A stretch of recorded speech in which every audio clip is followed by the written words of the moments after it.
waaw man de gouvernement bi vraiment bu bees bi maa ngi ci commencé xaataguma gis sama bopp gis ngeen poto lampe yi président de la république moo ma ko yónnee fan yi muy Macky Sall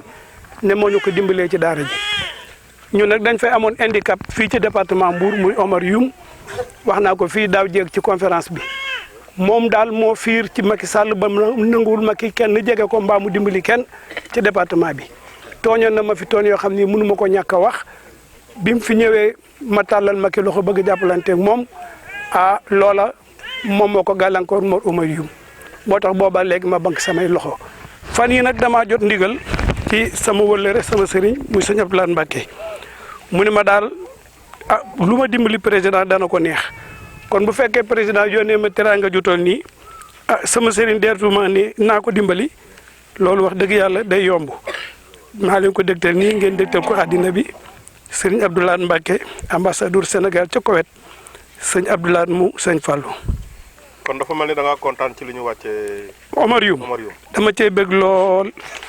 comme ni ma bëggee rek ci yéegal bi ñu yéegal Idrissa Seck suma xarit ndax Idi bi ma meree ci Macky sama xel ci moom la dajoon ba ma jokkoo woon ak moom ba war a ànd ak moom waaye moom itam gars yi ko fi nekkal dañoo soxor lool te mayuñu kenn mu jàll waaye nag man Idi bi ma tàllalee loxo ma tàllal ko loxo ndax man xam naa ni moom